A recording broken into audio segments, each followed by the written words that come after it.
የሰሞኑ የቲክቶክ መንደር ጫጫታ የማርሸት ፀሐዩ ካይን መሰወር ከጎንደር የሚሰሙ አስገራሚ ዜናና የልደቷ እያሉ ትችት ክቡራትና ክቡራን እነዚህ ጉዳዮች ዛሬ በዘኢትዮጵያ ዳሰሳችን የሚሸፈኑ ናቸው። አብራችሁን ቆዩ። ከሀገራችን ባህልና ስነ ምግባር ያፈነገጠ አስነዋሪ አለባበስ ለብሰው በአደባባይና በቀጥታ የቴሌቪዥን ስርጭት ለሕዝብ የታዩ ተጠርጣሪዎች ላይ ምርመራ መጀመሩን የኢትዮጵያ ፌዴራል ፖሊስ አስታወቀም።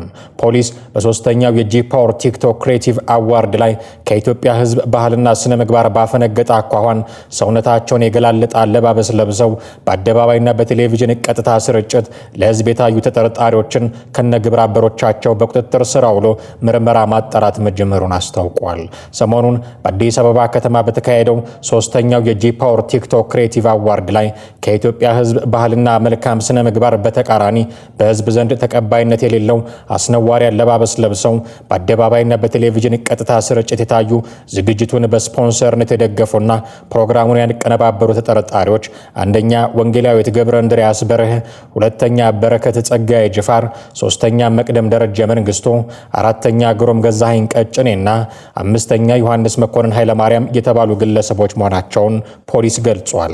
የኢትዮጵያ ፌዴራል ፖሊስ ከህብረተሰቡ ባህልና እሴት ያፈነገጡ አለባበሶችና መጤ ባህሎች ተስፋፍተው በትውልዱ ላይ አሉታዊ ተጽዕኖ እንዳያስከትሉ ተጠርጣሪዎቹ ላይ የህግ ተጠያቂነትን ለማረጋገጥ የጀመረውን ምርመራ አጠናክሮ እንደሚቀጥልም በመረጃው አስታውቋል።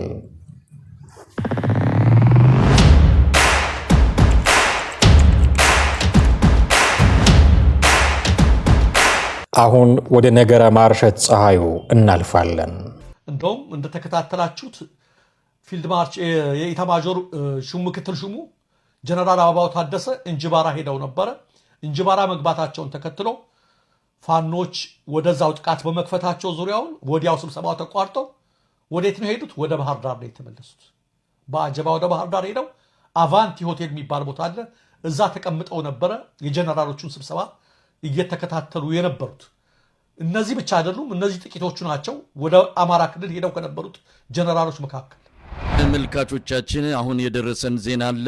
ህዝብ ለማነጋገር በሚል ጎጃም ኮሶበር ከተማ የገቡት የአማራ ክልል ምስለኔ አስተዳደር መሪ አረጋ ከበደና የመከላከያ ምክትል ኤታ ማዦር ሹም ጀነራል አበባው ታደሰ ስልን ተመልካቾቻችን እየተከታተላችሁ የምትገኙት ከጊዮን ሳተላይት ቴሌቪዥን የሚተላለፍላችሁን ስርጭት ነው።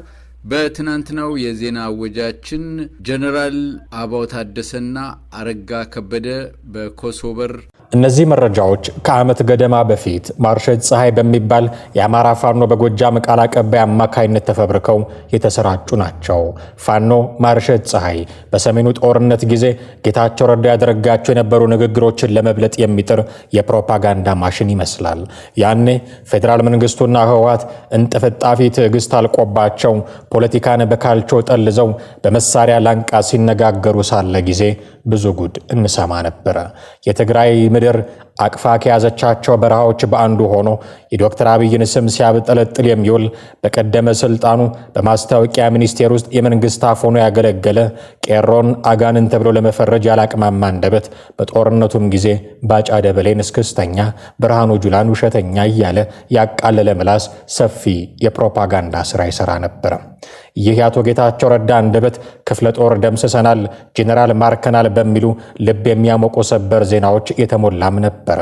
ከፊቱ ላይ ወዝ ጠፍቶ ለበራ ራሱ ባርኔጣ ደፍቶ ምቾት ለራቀው ሰውነቱ እራፊ ጨርቅ ጣል አድርጎ በጎሰቆለ ገጹ በተቋቆረ መልኩ የድንጋይ ጉብታዎች በከበቡት መደበቂያ ስፍራ ውስጥ ሆኖ የዶክተር አብይን የትምህርት ደረጃ የሚጠረጥር ምላስ ነበረ የአቶ ጌታቸው ረዳ ምላስ።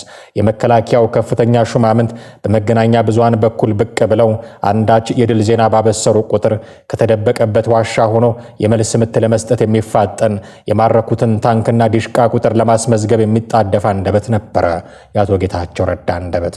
አቶ ጌታቸው ረዳ በለስ ቀንቷቸው በውጊያ አሸንፈውም ይሁን አሊያም መንግስት እንዳለው ስራውን ጨርሶ እውነቱ ያለው ራሳቸው ተዋጊዎቹ ጋር ቢሆንም መከላከያው መልቀሌን ለቆ ሲወጣ ደግሞ ያሉት ሁሉ እውነት እንደነበር የሚያሳዩበት እድል ተፈጥሮላቸው ነበረ።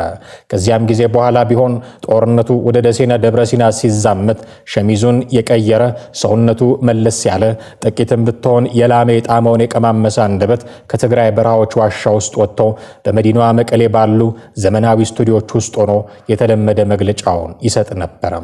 ይህ አይነቱ የፕሮፓጋንዳ ውጊያ በጦርነት ወቅት እንዴት አይነት የበላይነት ሊሰጥ እንደሚችል የሚያውቁት የውጊያ ሳይንቲስቶች አሊያም ጦርነትን ጥበብ አድርገው መጽሐፍ የከተቡት እነ ሰንዙ ብቻ ናቸው። ውጊያው ሰላሙን ለነሳው ሰው፣ ኢኮኖሚውን አድቅቆ የሚላስ የሚቀመስ ላሳጣው ሰው፣ ልጆቹን አጥቶ በሐዘን ለተቆራመደው ሰው ግን የጌታቸው ረዳ አንደበት ይተፋቸው የነበሩት ቃላት ከገደል ማሚቱ ጩኸት የሚያልፍ አቅም አልነበራቸውም። ያ ምላስ ከአንድ ቤት 5 ሰው ሞተ የሚባል መርዶን ሰምተው ራሳቸውን ለሳቱት አደይ ምን ጠብ ያደረገላቸው ነገር ይኖር ይሆን? ያ ንግግር ነገ ይጦረኛል ብለው ተስፋ ያደረጉበትን ልጃቸውን ላጡት አባት ምን ያክል መጽናኛ ሆኗቸው ይሆን? በየመንደሩ ያለውን እውነት ቤቱ ይቁጠረው እንጂ ጦርነቱ በጌታቸው ረዳ ምላስ ሊመለሱ ያልቻሉ እልፍ ነብሳት የጠፉበት እልቂት ነበረ። ኢትዮጵያ ውስጥ እየተደረጉ ካሉ ትግሎች ውስጥ ፕሮፓጋንዳው ላይ በርትቶ ያልታየው ኃይል ያለው ከወደ ወለጋ ይመስላል። እዚያ እገታና ብር ቅፈላ ላይ እንጂ ንግግሩ ላይ እምብዛም የበረታ ሰው አታገኙም። አልፎ አልፎ ብቻ ኦዳ ተርቢ የተባሉ የኦሮሞ ነጻነት ሰራዊት ቃል አቀባይ ነኝ የሚሉ ግለሰብ በማህበራዊ ሚዲያ ላይ ሲጽፉ ከማንበባችን ውጪ መሪው ኩማ ድሪባ ወይንም ጃልመሮን ጨምሮ ማንም ትንፍሽ ሲል ሰምተን አናውቅም። አንዳንድ የውጭ ሀገር ሚዲያዎች ላይታች ብለው ጥቂት ከሚያስለፈልፏቸው መረጃዎች ውጭም በስፋት የሚናገሩት ወሬ የላቸውም የኦላ ሰዎች። ከዚህ በተቃራኒ ግን የአቶ ጌታቸው ረዳን ሚና ለመወጣት የሚጣጣር ግልገል ምላስ ከወደ ጎጃም ተፈጥሮ ታዝበናል። ፋኖ ማርሸት ፀሐይ የሚባል ራሱን የአማራ ፋኖ በጎጃም ቃል አቀባይ ነኝ ነበር የሚለው። እናም ይህ ሰው እስካሁን ድረስ ብዙዎቻችንን አጃይብ ያሰኙ መረጃዎችን እንደ ጉድ ተናግሯል። በአንድ ወቅት ዶክተር አብይ አህመድ አማራ ክልል ድርሻ ይሏትም እያለ ይፎክር የነበረው ሰው ጠቅላይ ሚኒስትሩ ድልድይ ለመመረቅ ባህር ዳር ሲገኙ ምን አለ ይሆን ብለው ብዙዎች ያንደበቱን ፍሬ ይጠብቁ ነበር።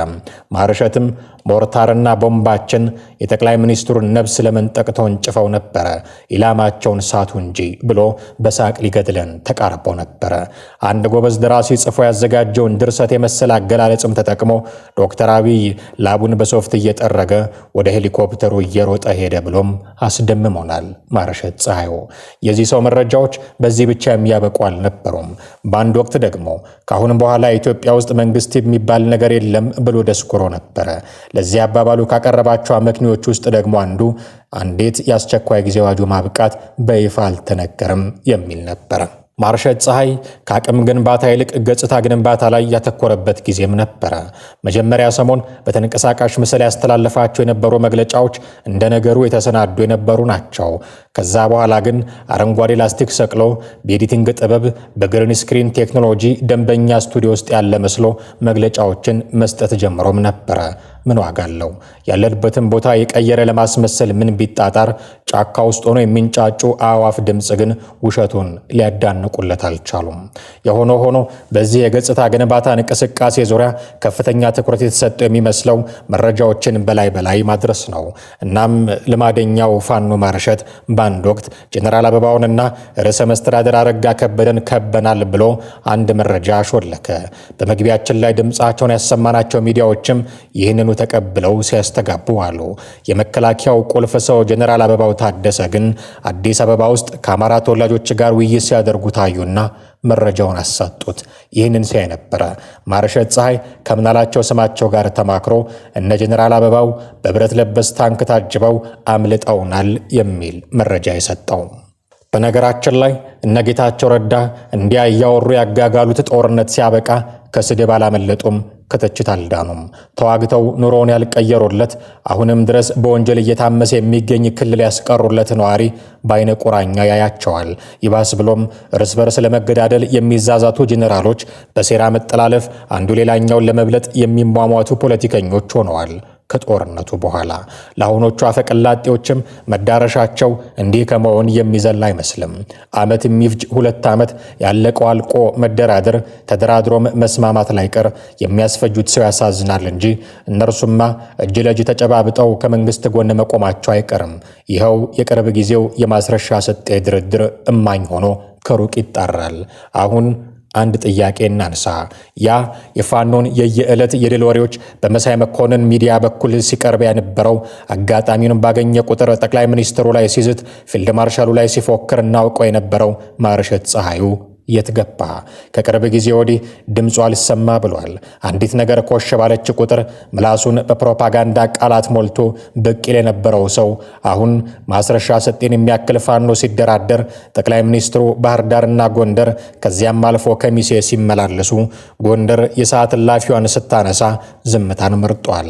ያ አንደበቱን ስሎ ለትችት ይጣደፍ የነበረው ሰው እምጥ ይግባ ስምጥ የሚያውቅ አሊያም ያወቀውን የነገረን የለም። በእርግጥ ማርሸት ፀሐዩ በቅርቡ አዲስ ተደራዳሪዎች አሉ ከሚለው ወሬ ጋር አይነካካ ይሆናል። ምክንያቱም ይህ አይነት ወሬ የተሰማ ያለው ከጎንደር ነውና። ጎንደር ላይ ደግሞ ደቡብ ጎንደር ላይ ይህንን የብአዴን ብዝራዥ ቡድን እየመሩ ካሉት ቡድኖች መካከል በአንደኛው ግለሰብ ፕሮፓጋንዳ ሰጭነት የፋኖ ኃይልን እንዲከዳ የማድረግ ዘመቻ እየተካሄደ መሆኑንም ሰምተናል። ስሙን አሁን እዚህ ጋር መጣ ስለሌለብኝ ነው። መጥራት ካለብን ግን በግልጽ በስማቸው እንመጣበታለን። አፈወርቅም ጌጥዬ በነገራችን ላይ ጎንደር ሰዓት እላፊዋን አንስታ ሰላም ውዬ ሰላም እያደርኩ ነው ማለት ጀምራለች። የጎንደር ከተማ አስተዳደር የሰላምና ጸጥታ መምሪያ በከተማዋ ተጥሎ የነበረው ሰዓት እላፊ የእንቅስቃሴ ገደብ የተነሳ መሆኑን ገልጿል። በከተማዋ አስተማማኝ ሰላም በመኖሩ ይህንንም ተከትሎ እላፊ ገደብም የተነሳ መሆኑን ገልጸው ህብረተሰቡ ያለምንም የጸጥታ ስጋት 24 ሰዓት መንቀሳቀስ የሚችል መሆኑን የጎንደር ከተማ ሰላምና ጸጥታ መምሪያ ኃላፊ አቶ አለልኝ አለም ገልጸዋል። የከተማዋ ኮሚኒኬሽንም ይህንን በስፋት ሲያሰራጭ ውሏል። ህብረተሰቡ ያለምንም ስጋት 24 ሰዓት መንቀሳቀስ የሚችል መሆኑንና ተሽከርካሪዎችም 24 ሰዓት መንቀሳቀስ እንደሚችሉ የጠቀሱት ኃላፊው የማታ አገልግሎት የሚሰጡ ባጃጆችም እውቅና የሚሰጣቸው መሆኑን አመልክቷል። ታዲያ ከማስረሻ ጋር በተደራደረ ማግስት የአማራ ክልል መንግስት እንዲህ አይነት የሰላም እየሆንን ነው እርምጃዎችን ቢወስድም አንድ ሰው መርጦ በመደራደር ሰላም አይመጣም የሚል ትችት የሚያዘንቡ ሰዎች ግን አልጠፉም። ለዚህ ማሳያቸው ደግሞ የጃልሰኝና የኦቦ ሽመልስ አብዲሳ የአንድ ሰሞን የሰላም ስምምነት ነው። ጃልሰኒ ስንት ጊዜ ሆነው አመት አለፈው አይደለም ከፈረመ። ኦሮሚያ ውስጥ ያለው ጦርነት የበለጠ ተስፋፋ እንጂ አልቀነሰም። ጌታቸው የመንግስት ተሿሚ ስለሆነ ትግራይ ውስጥ ያለው ችግር የበለጠ ተባብሷል እንጂ ምንም የቀነሰ ነገር የለም። ማስረሻም ትናንትና ከመንግስት ጋር መፈራረሙ ዛሬ ጧት የጦርነት ዜናዎችን አማራ ክልል በስፋት እየሰማሁ ነበር። ምንም የሚለውጠው ነገር የለም። ይሄ በስልጣን ላይ ያለ መንግስት ግን ዲፕሎማሲው ዕለታዊ ነው። በቃ ለእያንዳንዱ ቀን ነው ዲፕሎማሲ የሚሰራው። ውጤቱ ነገ ምን ይሆናል የሚለውን ነገር ማየትም አይፈልግም። ስለዚህ ጃልሰኒ ጋራ በቴሌቪዥን ምናምን ሲፈራረም ከታየ የኦሮሞ ህዝብ ጥያቄ እንደመለሰ ጦርነት እንደ አስቆም አድርጎ መልእክት ማስተላለፍ ይፈልጋል። ጌታቸው ረዳን ስለሾመ ባለስልጣን ስላደረገ ከሱ ጋር ስለተጨባበጠ የትግራይን ህዝብ ችግር የፈታ አስመስሎ መናገር ይፈልጋል። ወይም ደግሞ አሁን ማስረሻን ማርኮ ወይም ደግሞ ተቀብሎ ከሱ ጋር ስለተፈራረመ ወይም በቴሌቪዥን በሬዲዮ ስለታየ የአማራን ህዝብ ችግር ወይም ጥያቄ የፈታ የመለስ አድርጎ ለማቅረብ ይሞክራል። ይሄ የትም የሚያደርስ አይደለም። ጃልሰኒ ስንት ጊዜ ሆነው አመት አለፈው አይደለም ከፈረመ።